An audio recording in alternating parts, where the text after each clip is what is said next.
Hello, and welcome to another edition of Potluck, your everything and anything talk and entertainment TV show. My name is Laura Hartman, and I am your host.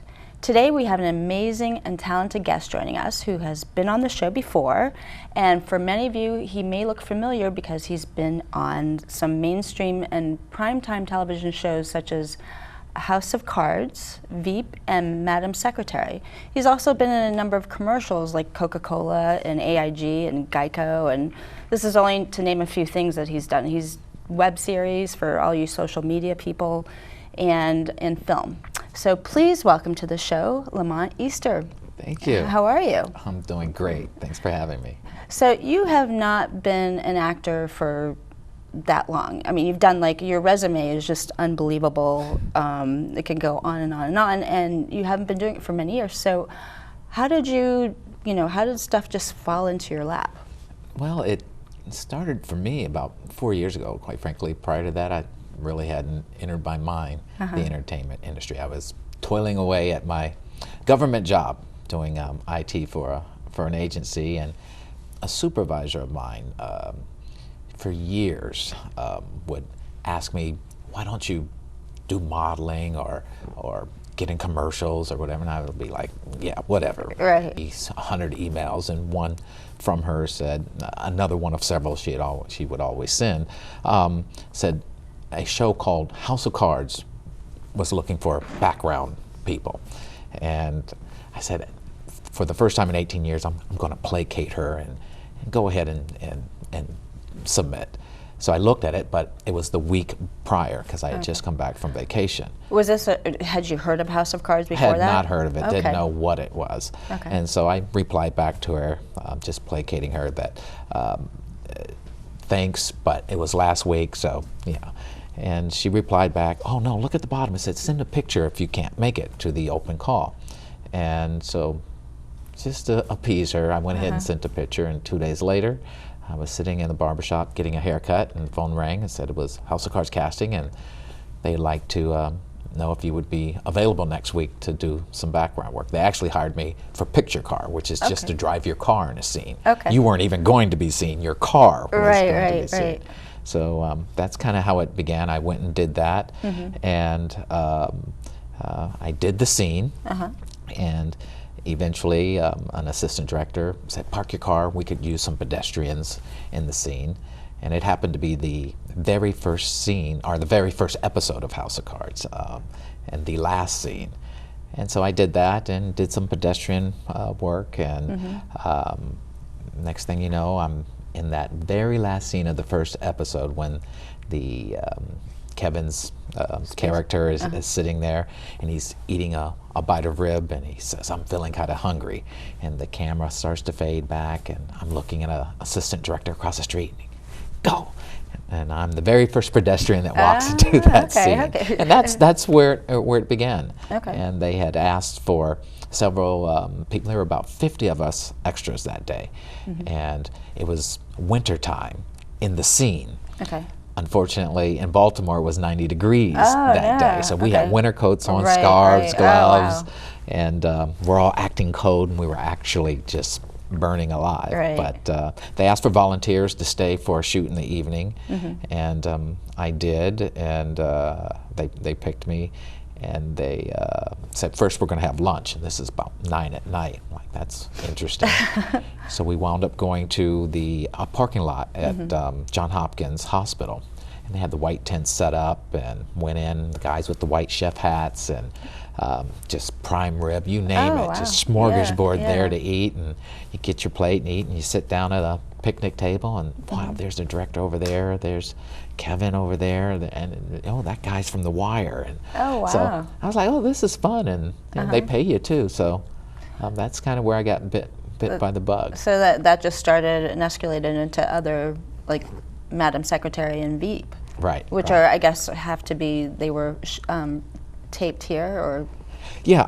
in the DC, Baltimore area? So I started to get known by the different casting directors in the area, and yeah, Veep came up, so I had an opportunity to do some background work on that, and it's quite a an industry doing that here in this Sure. area for those, at least those 2 major episodes. Right.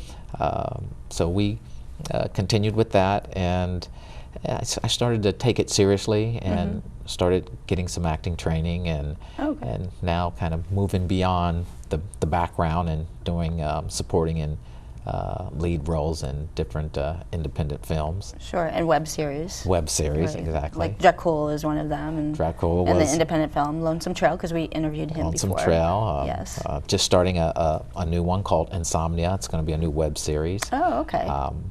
So I'm looking forward to that one. It's a very interesting storyline. Is that already going, or is this something new that's coming Just up? got cast as a lead role Okay. in it. There's a gentleman who goes to a therapist, and he keeps having these dreams. He's talking to his therapist about these dreams, and in these dreams he feels like he's killing people and doing horrible things. And so the therapist is just saying, nah, it's in your imagination, it's not Right. happening.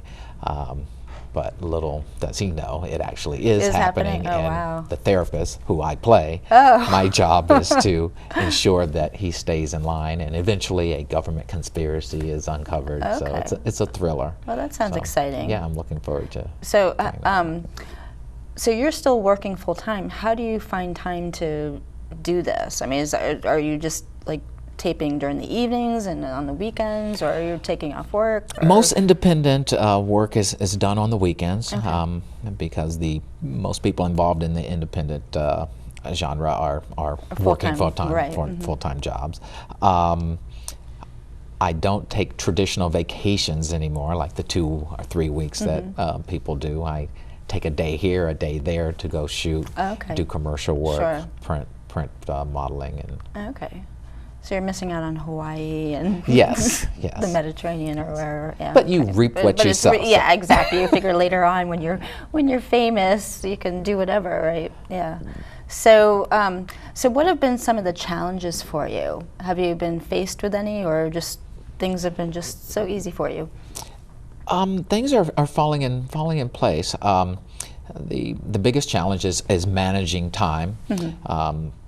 Fortunately, I'm a bachelor, so I don't have a lot of other immediate family responsibilities, even though my folks live in this area, and I'm looking forward to taking my dad to a Nats game this evening. Oh, nice.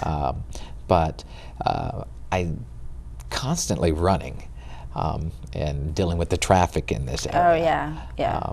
And since, for example, like House of Cards, we're shooting season 4 now, and they shoot up north of Baltimore typically, and sometimes the call time will be 6 a.m., 5 a.m. Oh, wow. Sometimes it'll get changed at the last minute to 8. Hey, everybody can sleep an extra 2 hours. Right. And I'm like, not me. I still got to leave at 4 a.m. Right, to so beat because the traffic. traffic So it is so doesn't bad, matter yeah, what time.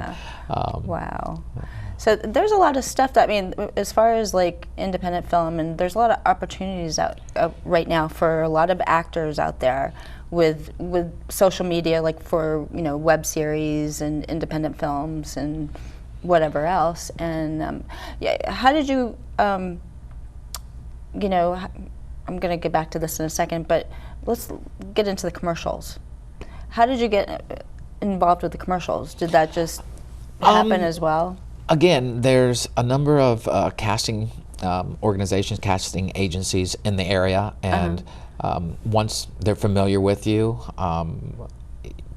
and really it comes down to a client liking the look. They'll submit who they think the client's looking for. You may come in an audition. Sometimes they do it off of a headshot.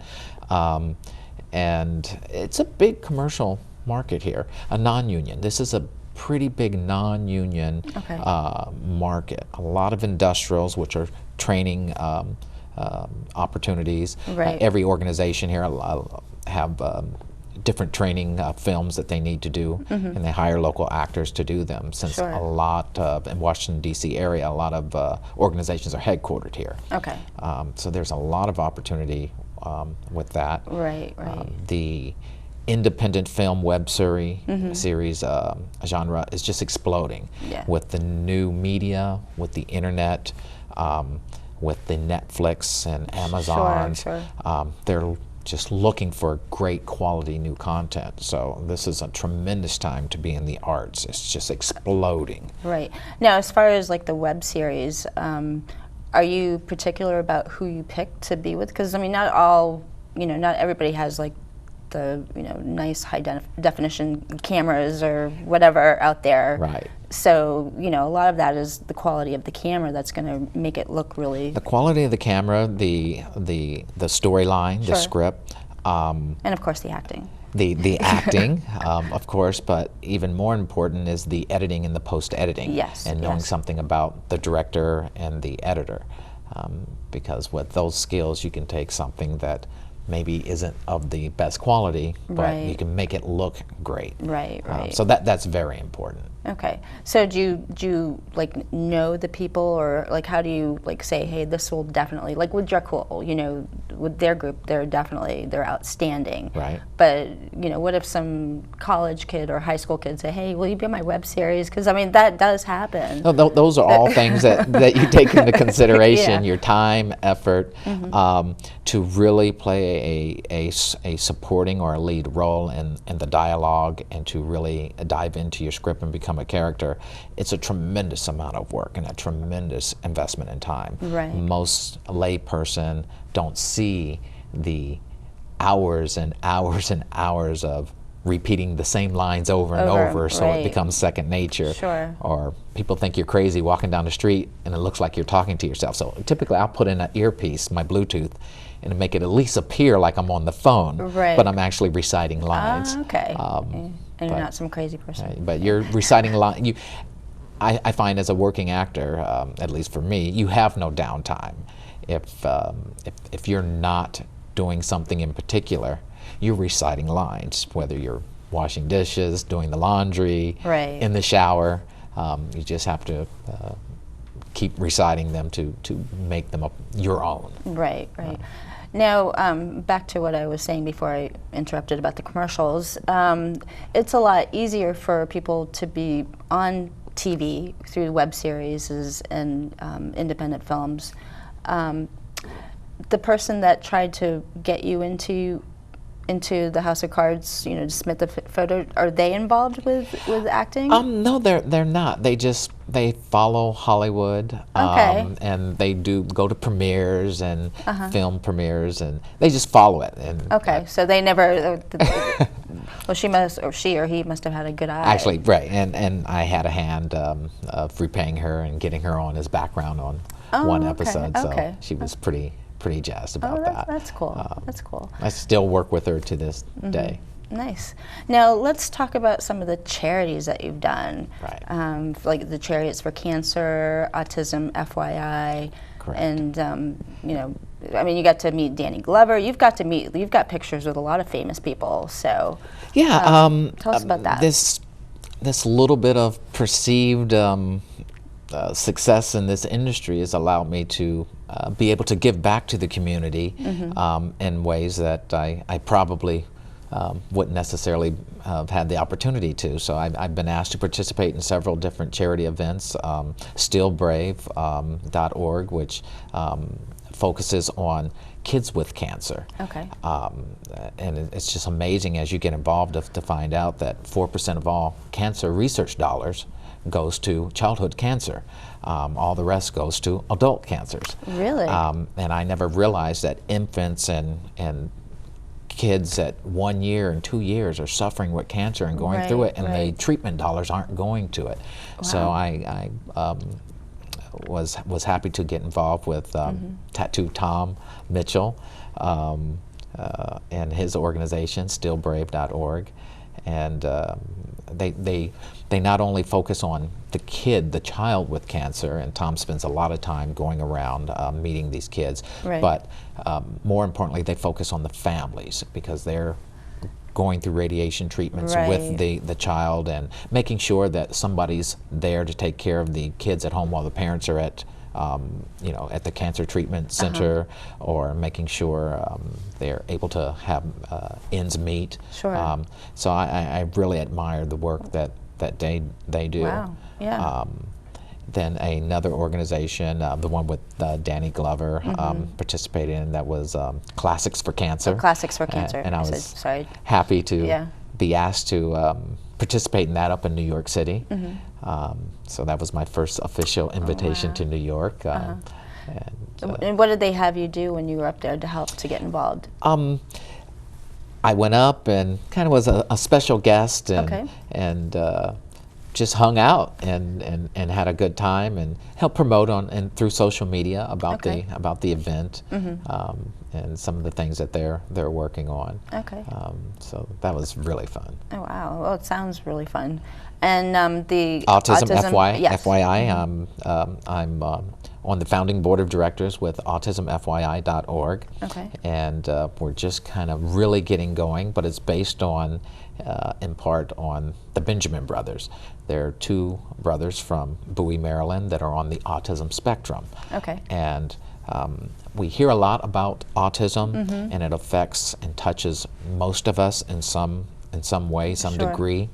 But a lot of the information is about kids that are on the autism spectrum, but in many cases those kids grow up, and what happens to them when they grow up.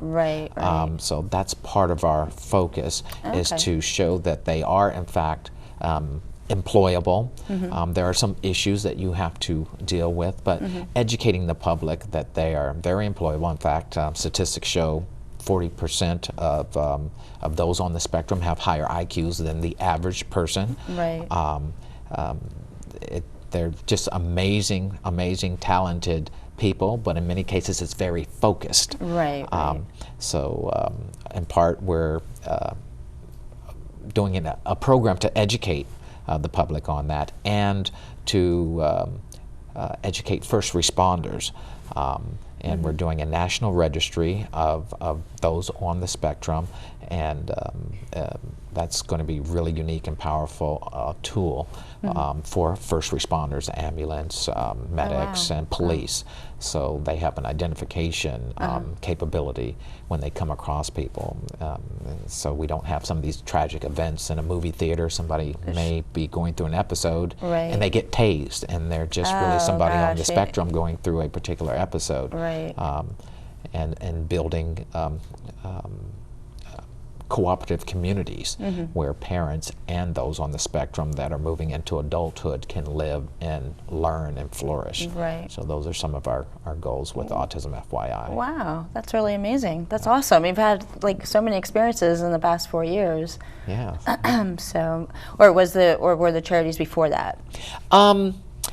Pretty much coincided at the same time. Things just started to bloom and to boom. It's nice, like I alluded to have a little bit of notoriety locally, and then to be able to parlay that into assisting different charities.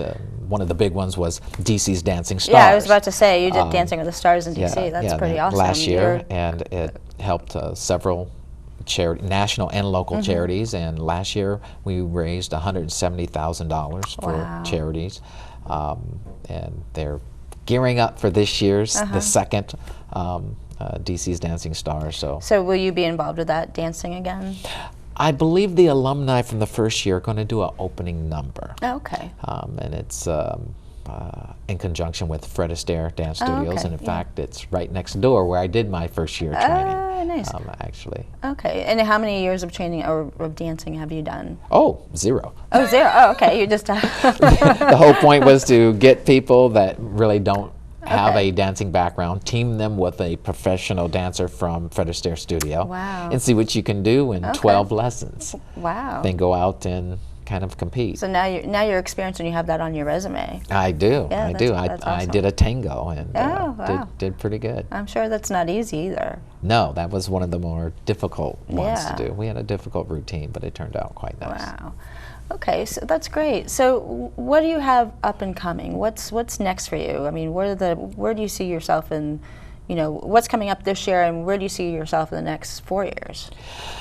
That's a good question. I'm kind of throwing spaghetti on the wall and seeing what sticks. I'm kind of all over the map. I'm excited about an opportunity. I was invited to participate as a judge and panelist with IBT Fest, which is one of the original independent media festivals, and it will take place September 24th through the 27th in Dover, Vermont.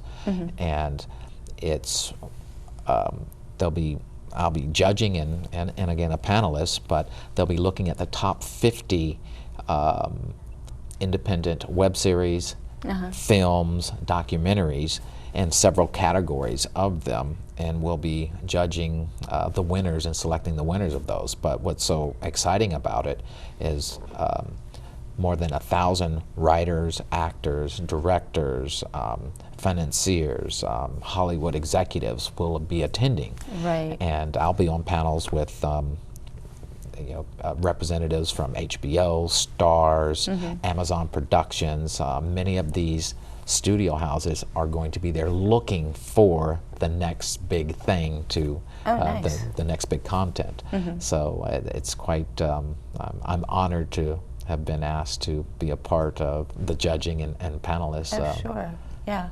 So do you get to watch or read anything ahead of time to see what you're getting yourself into? Have you been, so you can judge, or how do they do that? Right. I just accepted the invitation in the last couple of days, so all that information is coming. Okay. But I'm sure we'll be viewing clips and actually the full films and wow. So we're looking forward to that participation. But it's a 3-day festival. Okay.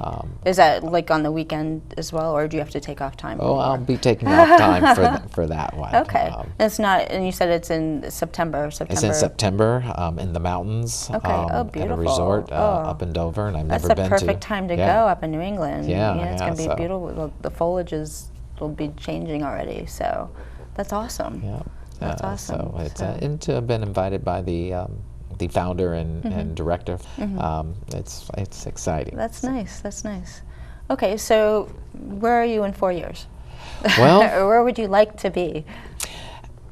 Actually, I'm working on some initiatives that I'm really not at liberty to speak about right now that we hope to build here in the DC area and bring more production to this market and get more productions filming here. So I'm hoping to have an impact and play a role kind of behind the scenes on the production side of the house and helping to bring opportunities to this market. Oh, nice. There's a lot of talent here in this market, a lot of expert studio people, cast, crew, and so we're hoping to build something spectacular. Are you trying to put like a Hollywood on the East Coast type of deal? We'll see. We'll see. Yeah, because I mean, actually, this area because I've done acting myself, so I know a lot of actors in this area, and between here and Baltimore, it's like there's a lot. There's a lot of talent, but there's someone who's a player in the industry who has a vision for this area. And they're going to make it happen. And they're going to make it happen. And you're going to be there when it happens. I'm going to be there helping them make it happen. Okay, that's awesome. So do you see yourself doing more behind the scenes stuff, or is this, or do you want to get more like involved with the acting? I'd like to do a 50-50 balance kind of, or whatever balance materializes, but I think I have value to add behind the scenes, brokering deals, working with people and facilitation. But I'll always get in front of the camera and act when the right opportunity presents itself. Sure. So. Okay. Well, we're running short of time, but is there, I'm just going to ask a couple more questions. Is there anybody that's been like a mentor to you, or somebody, people that you want to thank, especially definitely your coworker. Yeah, Tessie Kotsouris, she's responsible for this. It's all her fault, yeah. But there are people out there that sometimes become a mentor. Have you had that yet, or you're still just kind of swimming and treading in water and whatever happens? I'm still just swimming and kind of I kind of just kind of put my foot in and went for it on my own, and didn't follow any rule book or so. Okay. And you have a website. It's Yes. pretty extensive with a lot of content. Do you do that yourself, or did I do that myself. Okay, yeah, because you're in IT, just, so okay. Right, LamontEaster.com. Okay. And it's getting kind of Cumbersome to update. Okay. Yeah, because you're so busy, I'm well, sure. I'm doing so many things that it's like, okay, I'll update it when it's something significant. Otherwise, it's you know, the list just goes on. Right, so. right. Wow. So, do you have any last words before we close the show? Keep watching.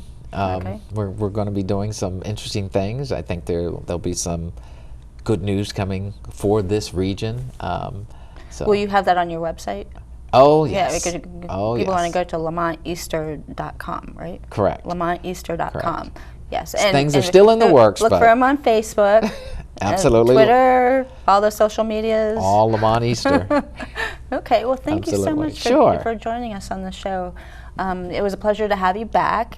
Make sure you also check out look out for The Lonesome Trail, which is a Western. It's very rare to have like an awesome Western, independent film-wise. So, but anyway, thank you. And if you're just joining us now, make sure you catch us on the web at www.potluck-online.org. And we will see you next time. Thank you.